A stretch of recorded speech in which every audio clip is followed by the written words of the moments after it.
पसंद है, सहज मूर्ति अंतःकरण में बना लीजिए। भगवान का वाल्य स्वरूप में श्रद्धा है, वाल्य स्वरूप की मूर्ति बना लीजिए, पूजा करिए, साक्षात जगदीश्वर की कृपा प्राप्त हो जाएगी। तो मूर्ति का तो कारण समझ में आता है कि हमारी भावनाओं के आधार से हम मूर्ति बनाते हैं, भगवान की पूजा करते हैं, भगवान प्रसन्न होते हैं। पर पिंड स्वरूप में भगवान भोलेनाथ की पूजा कब से प्रारंभ हो गई और इसको करने से होता क्या है? अब महाराज सूत जी महाराज ने नेत्र बंद किए। सूत जी कहते हैं, देखिए सौनक ऋषि, यही प्रश्न कालांतर में नंदिकेश्वर महाराज से सनत कुमारों ने किया था। सनत कुमारों ने पूछा था कि बाबा भोलेनाथ की पार्थिव शिवलिंग का महात्म्य क्या है, शिवलिंग पूजन से होता क्या है और कब से पूजन प्रारंभ हुआ, इसके पीछे का कारण क्या है, रीजन क्या है? नंदिकेश्वर कहते हैं, कालांतर में एक समय की बात है जब सृष्टि में कुछ भी नहीं था, जल ही जल था। भगवान विष्णु शेष शैया पे विश्राम कर रहे थे, सोए हुए थे। उनकी नाभि से कमल की नाल और कमल पे ब्रह्मा जी का प्रादुर्भाव हुआ। ब्रह्मा जी ने चारों तरफ देखा, दसों दिशाओं में देखा, चारों तरफ जल ही जल, दसों दिशाओं में एक भी जीव नहीं।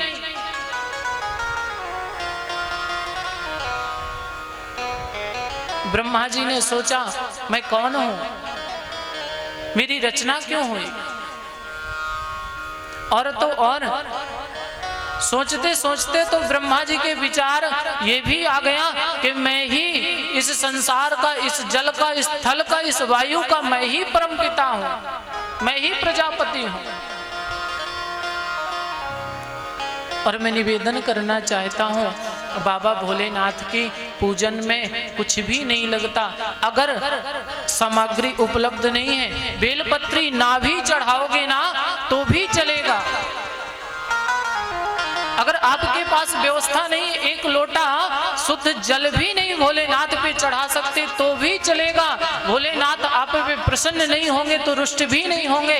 लेकिन अगर आपने बेलपत्री भी चढ़ाई, जल भी चढ़ाया, अगरबत्ती भी चढ़ाई, भोग भी चढ़ाया और बाद में अभिमान कर गए ना, तो आपका सब का सब बेकार हो गया। भोलेनाथ को अभिमान स्वीकार नहीं है। और ये ब्रह्मा जी को अभिमान हो गया।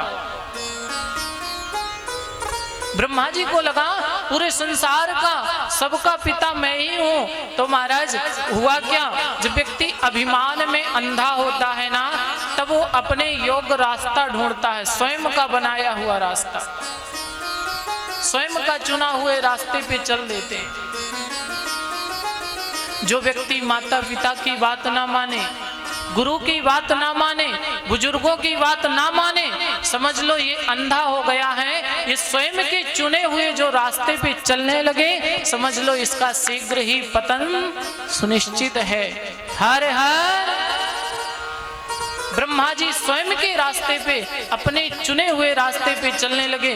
ब्रह्मा ने सोचा मैं ही संसार का पिता हूँ। कमल की नाल पकड़ी, नाल पकड़ करके घुस गए। हजारों वर्षों तक अंदर जाते गए, तब क्षीर सागर में भगवान विष्णु के दर्शन हुए। विचित्र बात तो यह है, विष्णु भगवान को देख करके ना ब्रह्मा जी मुस्कुराए और मुस्कुरा करके कहते हैं, वत्स विष्णु महाभाग मागतम गलबे गतः पितामह स्वजगता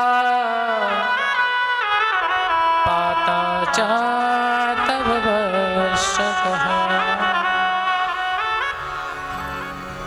ब्रह्मा जी कहते हैं वत्स विष्णु, वत्स कहते हैं बेटे को, भक्त को, जिसके ऊपर दया का भाव हो, वात्सल्य का भाव हो, उसे वत्स कहते हैं। शिष्य को भी वत्स कहते हैं। ब्रह्मा जी ने कहा वत्स उठो। विष्णु भगवान ने सोचा मेरा तो अभी तक मैंने किसी से गुरु दीक्षा भी नहीं ली, कोई गुरु भी नहीं है, क्योंकि मैं कालांतर से जल में लेटा हूं, तो मेरे माता पिता भी नहीं है। अब जब माता पिता नहीं है, गुरु नहीं है, तो मुझे बेटा कहने वाला कौन हो गया? इतने प्रेम से बेटा उठो जागो। अब तो विष्णु भगवान ने ज्यों नेत्र खोले तो 4 भुजा धारण किए हुए ब्रह्मा जी खड़े हैं, मुस्कुरा रहे, बेटा उठो। विष्णु भगवान ने सोचा अच्छा, अपने बाप को ही बेटा कहने लग गए।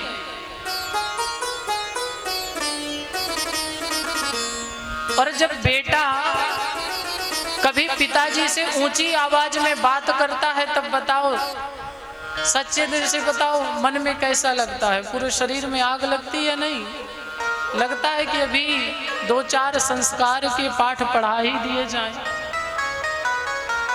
विष्णु भगवान ने सोचा कि लगता है आज ब्रह्मा बाबा ने भांग पी लिया।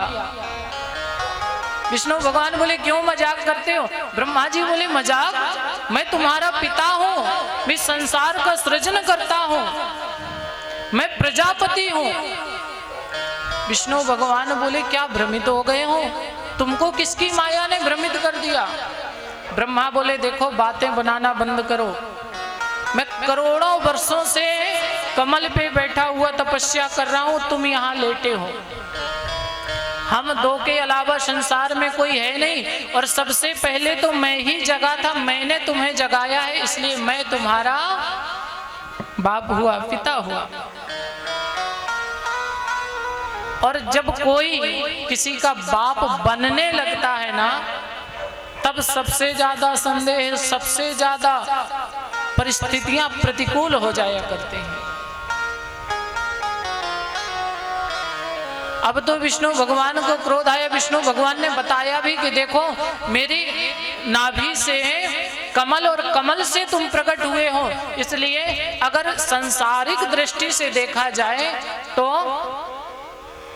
मेरी नाभि से कमल यानी मेरा पुत्र कमल हुआ, और कमल के पुत्र तुम ब्रह्मा हुए, यानी मैं तुम्हारे बाप का भी। लेकिन ब्रह्मा जी तो ना आज माने और ना कल, बोले नहीं नहीं पिता तो मैं ही तुम्हारा हूं।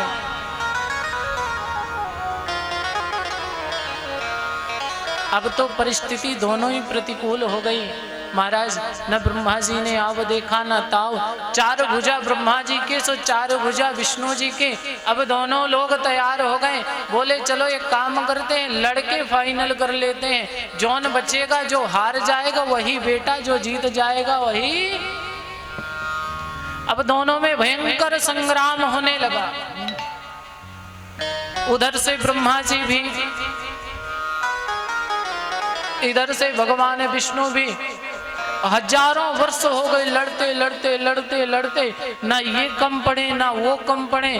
भगवान विष्णु भी अपनी अद्भुत शक्तियों का प्रयोग करें, ब्रह्मा जी शक्तियों का प्रयोग करें, दोनों तरफ से युद्ध चलता रहा। अनेक वर्ष हो गए, और भोलेनाथ का तो काम ही है भजन करना। भोलेनाथ बैठे ध्यान मग्न समाधि अवस्था में। अब जब किसी प्रकार से युद्ध का निर्णय होने का समय नहीं आया, ब्रह्मा जी को क्रोध आया, तो ब्रह्मा जी ने अपना ब्रह्मास्त्र उठा लिया। ब्रह्मास्त्र एक ऐसा अस्त्र है, संसार में छोड़ दिया जाए तो तीनों लोकों को भस्म करने का सामर्थ्य रखता है। इधर भगवान विष्णु ने भी नारायण अस्त्र का प्रयोग किया।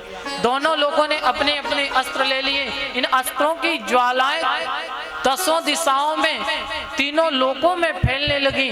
तब भोलेनाथ को देवताओं ने सूचना दी, महाराज जागो। क्यों?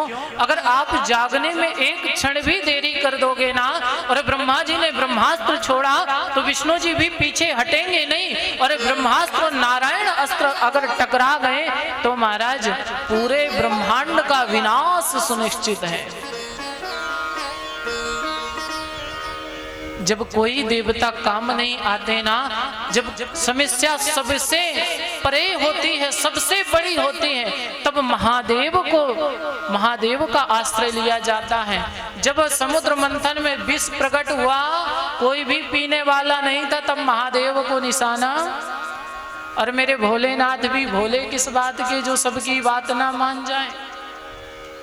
एक तरफ ब्रह्मास्त्र है तो एक तरफ नारायणास्त्र है। परिस्थिति बिल्कुल प्रतिकूल है, कोई संभालने वाला नहीं।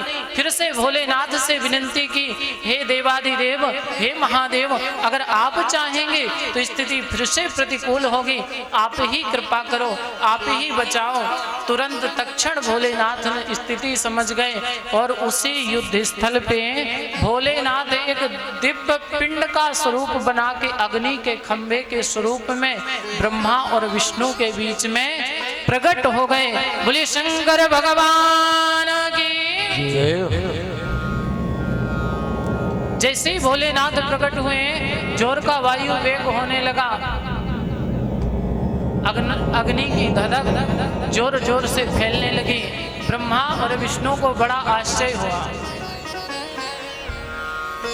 और ना विचित्र बात तो यह है, जैसे ही भोलेनाथ दिव्य स्वरूप में प्रकट हुए, ब्रह्मा जी का ब्रह्मास्त्र भी शांत हो गया और नारायण जी का नारायण अस्त्र भी। ब्रह्मा जी ने कहा, भैया अभी तक तो हम लड़ रहे थे कि हम तुम्हारे बाप हैं, और तुम कह रहे थे हम तुम्हारे बाप हैं, और ये इतने